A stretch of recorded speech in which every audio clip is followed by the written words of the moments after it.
आपकी चेतना में, हम सब की चेतना में कुछ ऐसे जवाब की तलाश है जिनके सवाल अभी नहीं बने। सिर्फ प्यास है वहां। क्यों है वो प्यास, शायद आपको भी नहीं पता। प्यास चेतना को पहले लगती है, मन सवाल बाद में बनाता है। आपकी चेतना में कोई सवाल नहीं उठते, वहां सिर्फ प्यास है। जब तक आपका अस्तित्व है, इस सृष्टि का अस्तित्व है, तब तक आपकी चेतना में प्यास है। आपकी चेतना की हर प्यास मन तक जाती है। मन वहां एक सवाल का निर्माण करता है, फिर हमारे बनाए गए रेडीमेड उत्तरों से संतुष्ट हो जाता है। पर बहुत गहरे में, जब आप नहीं जानते थे, वो सवाल प्यास बनकर आपकी चेतना में उठा था। मैं जानता हूं आप सबकी चेतना में वो प्यास बन रही है। इससे पहले वो प्यास सवाल बने और आप उसका जवाब ढूंढे, बेहतर होगा उस प्यास को वहीं खत्म कर दे, उस प्यास को बुझा दे। एक उदाहरण से समझिए, अगर आपको पानी पीना है तो आप पानी के बारे में जानकर उस प्यास को नहीं बुझा सकते। जब प्यास आपके मन में सवाल बनकर आती है और आप उसका उत्तर ढूंढते हैं, तो वो वैसा ही है जैसे आपको प्यास लगी हो और आप पानी के बारे में जानकारी इकट्ठा करते हैं। पानी की हर जानकारी आपके प्यास को और बढ़ाएगी। अनंत ज्ञान है यहाँ। ये सृष्टि अनंत ज्ञान से भरी है, पर ज्ञान हमारे किस काम का? जल का फार्मूला जान लेने से प्यास नहीं बुझती।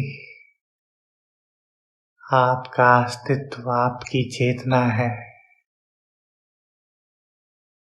आपका मन नहीं।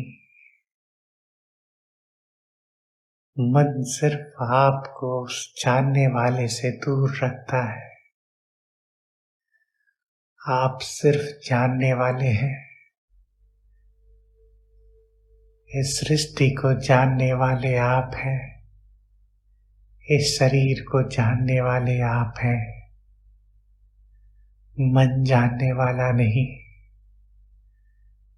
हमेशा से एक सवाल पूछा जाता है कि कौन हूं मैं? Who am I? बहुत सारे जवाब दिए गए इसके, पर कोई जवाब आपको संतुष्ट ना कर पाएगा। आप खुद को कैसे जान सकते हैं? जो आप हैं, जो आपका होना है, जो आपके शरीर को जानता है, जो इस सृष्टि को जानता है, वो सिर्फ एक जानने वाला है। जब आप पूछते हैं कि ये जानने वाला कौन है, या जब आप पूछते हैं कि मैं कौन हूं, ये सवाल मैं कौन हूं, इसका कुल मतलब इतना है कि जानने वाला कौन है। आप खुद सोच कर देखिए,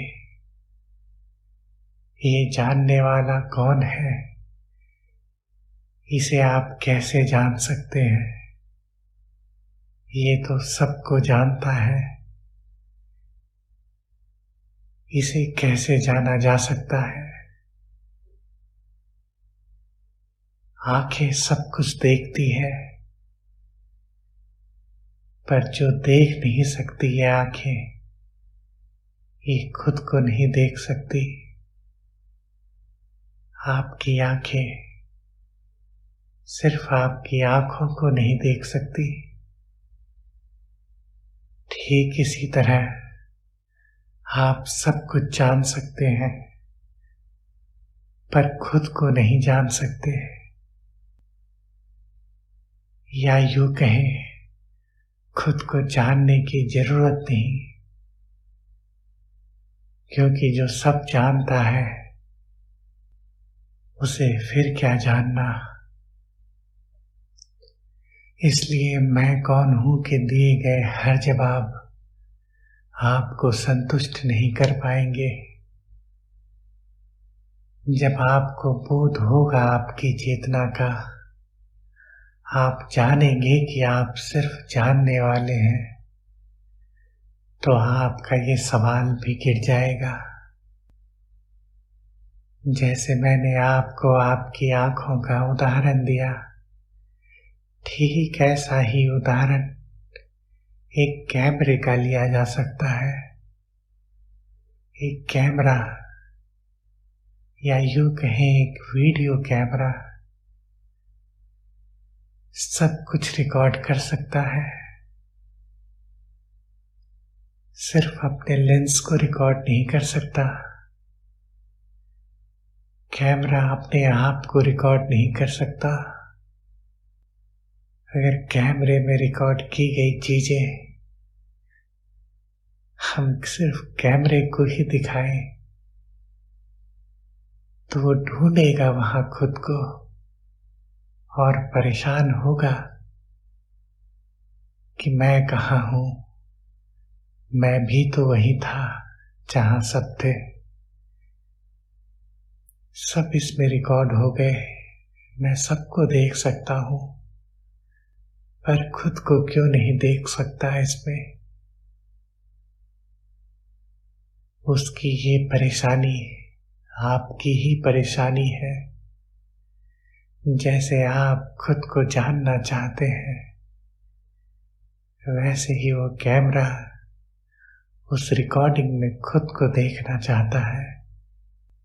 अध्यात्म के जितने भी गहरे सवाल हैं, मेरे देखे इनके जवाब नहीं हो सकते। ये सवाल सिर्फ गिरते हैं।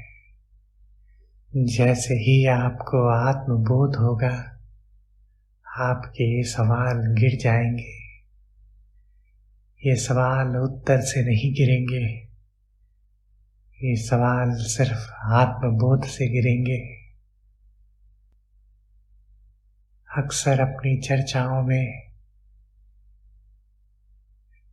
मैं हिंदू धर्म के ऊपर बहुत सारी बातें करता हूँ।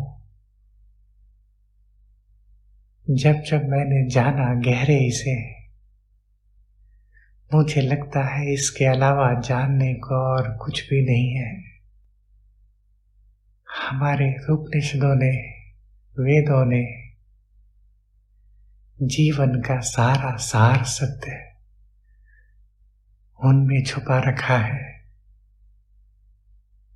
पर ये बहुत एनक्रिप्टेड है। ये सिर्फ संकेतों में छुपा है और ये सिर्फ उन्हें मिल सकता है जो इन्हें डिजर्व करते हैं। आपको इन संकेतों को डिकोड करना होगा। उपनिषदों में लिखे हर शब्द, हर छंद सत्य की उद्घोषणा है। जिन्हें सत्य की कोई प्यास नहीं, वो अगर उपनिषदों की उद्घोषणा को पढ़े तो उन्हें कुछ समझ न आएगा, पर जिन्हें सत्य की प्यास है,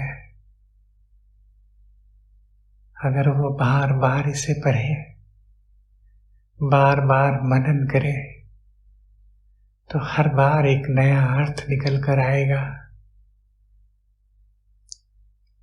मुझे लगता है शायद इसलिए पाठ करने की परंपरा बनी।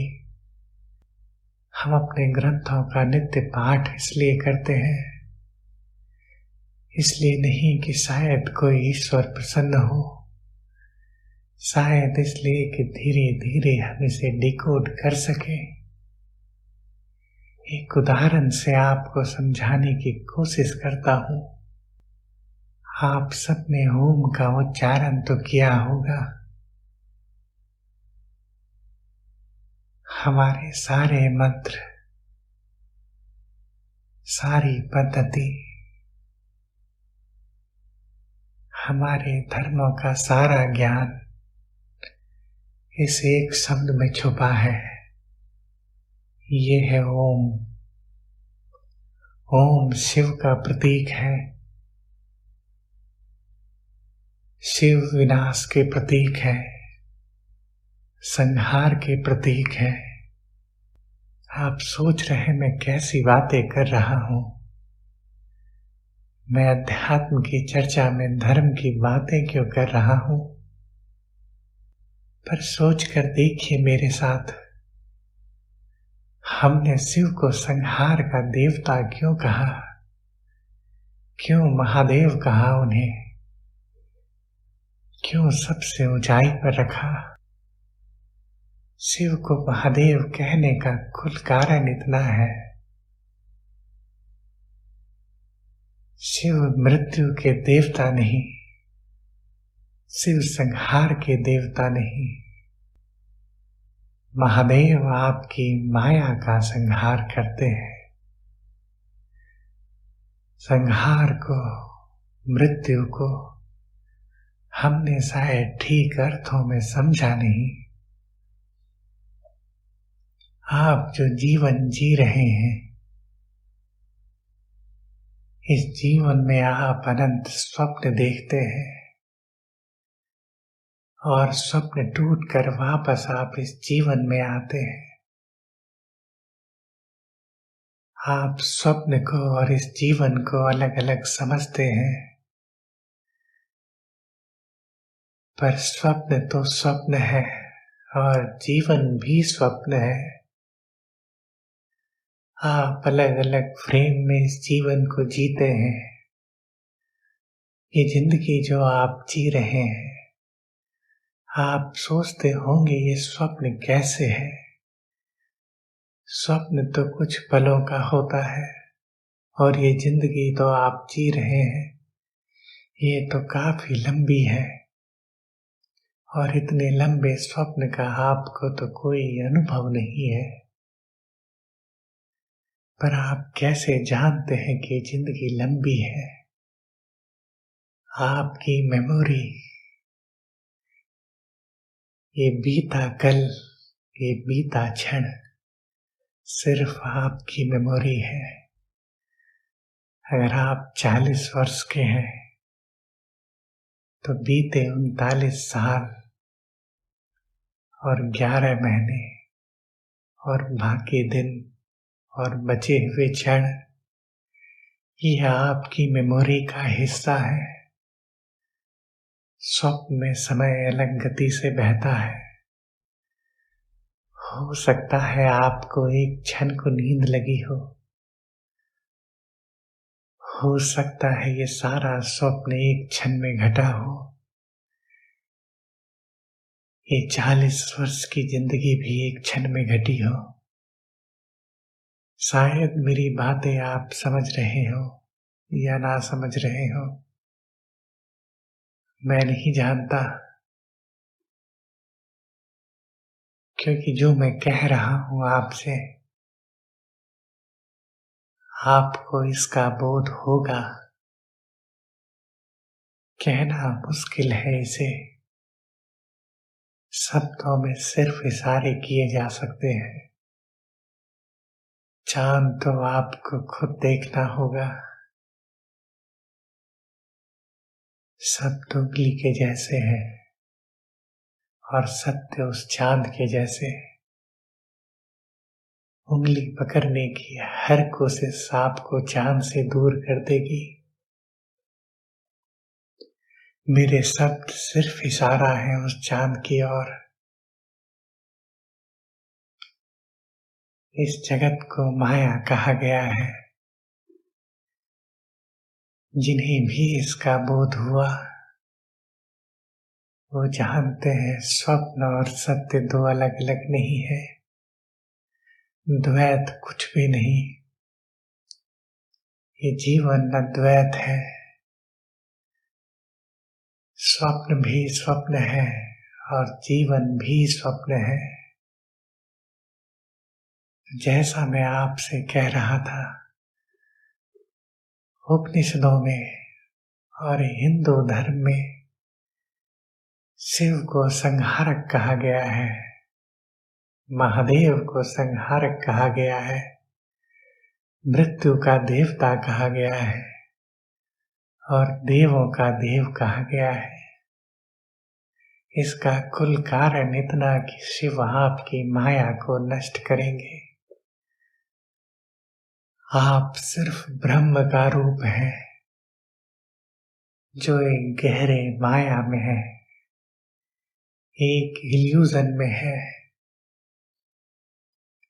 महादेव उस इल्यूजन का संहार करते हैं। जब भी आप ओम का उच्चारण करते हैं, आप अपने जीवन के स्वप्न में ओम का उच्चारण करते हैं। ओम की ये ध्वनि आपके स्वप्न को तोड़ेगी। जब भी आप ओम का उच्चारण करते हैं, आप शायद जानते नहीं कि ये क्या है। सोच कर देखिए एक बात। आज अगर आप सोते हैं और एक सपना देखते हैं और उस सपने में अगर आप कम्युनिकेट करना चाहें उससे जो सो रहा है, तो आप कैसे करेंगे? अगर आप सपने में जागना चाहें तो कितनी भी कोशिश आप कर लें, आप सपने में नहीं जाग सकते। जो सो रहा है वो ही जाग सकता है। अगर आप सपने में उस सोने वाले को जगाना चाहते हैं तो एक ध्वनि चाहिए आपको जो सपने से आप तक कम्युनिकेट की जा सके। ओम वही ध्वनि है जो माया से सत्य तक जाती है। जब भी आप ओम का उच्चारण करेंगे और करते जाएंगे, ये ध्वनि चोट करेगी आपके उस ब्रह्म रूप को जो गहरी माया में है। शिव सिर्फ ओम है और जब भी आप स्वप्न में उस ओम का उच्चारण करेंगे, जब भी आप ओम का उच्चारण करेंगे, ये चोट करेगा उस ब्रह्म को, माया में बैठे उस ब्रह्म को जो आप हैं। सोचिए आप सोए हो और कोई आपको पुकारे तो आप जाग जाते हैं। आपका स्वरूप ब्रह्म है और आपका जीवन माया है। ब्रह्म को नींद से आप कैसे जगाएंगे? कौन पुकारेगा उस ब्रह्म को? ओम की ध्वनि चोट करेगी उस ब्रह्म को। ओम की ध्वनि नष्ट करेगी इस माया को। इसलिए महादेव को हमने संहारक कहा है। और ब्रह्मा की पूजा हम इसलिए नहीं करते क्योंकि जो खुद माया में है, आप उसकी पूजा कैसे करेंगे? आपको महादेव की जरूरत है जो आपकी माया का संहार कर सके। शायद इसलिए हिंदुओं ने महादेव को देवों का देव कहा, सबसे ऊंचाई पर रखा और ब्रह्मा की कभी पूजा नहीं की। आप ब्रह्म स्वरूप हैं। ओम का हर उच्चारण ब्रह्मा को किया गया एक पुकार है। आपकी माया भी टूटेगी। आज सिर्फ अपनी बातों से मैं अंत न करूंगा। एक छोटा प्रयोग आपके साथ करता हूं। आप सब ओम का उच्चारण करते होंगे, पर ओम को ध्यान कैसे बनाना है, आप आज मेरे साथ कीजिए ये प्रयोग। ओम शब्द बना है अ, उ और म से। अ शुरुआत है, उ कंटिन्यूएशन है और म अंत है। जब भी आप ओम का उच्चारण करते हैं, एक हमिंग ध्वनि, एक हमिंग साउंड आपके भीतर गूंजता है। ये ध्वनि कुछ ऐसी होती है,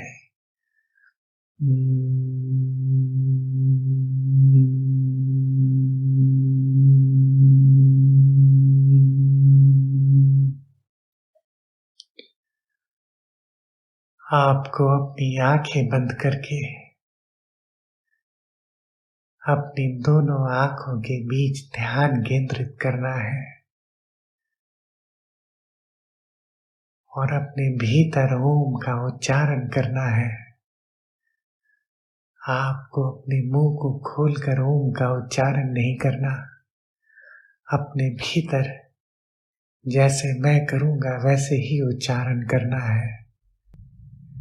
और ये ध्यान करना है कि ध्वनि दोनों आंखों के बीच चोट कर रही है।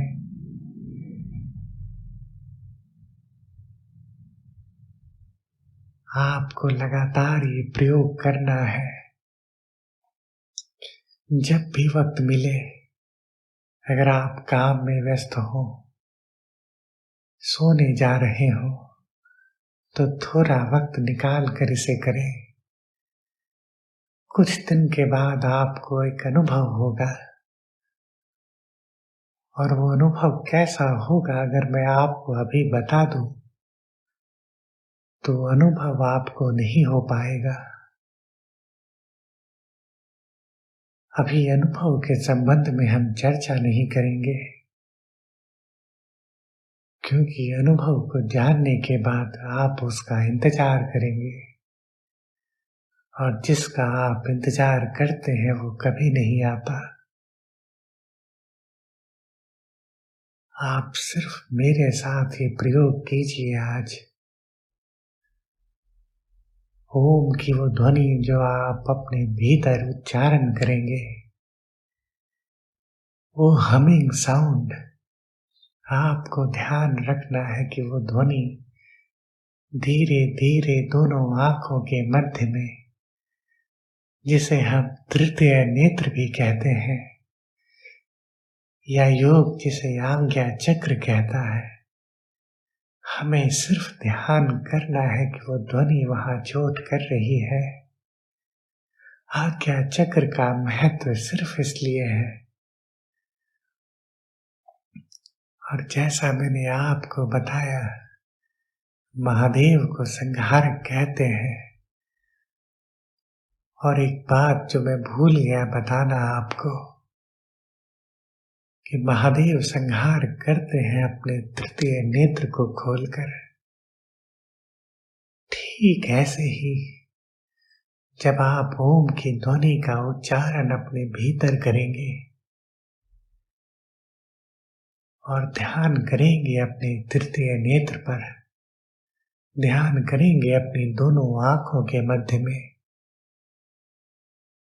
तो ये चोट उस नेत्र को धीरे धीरे जागरूक करेगी।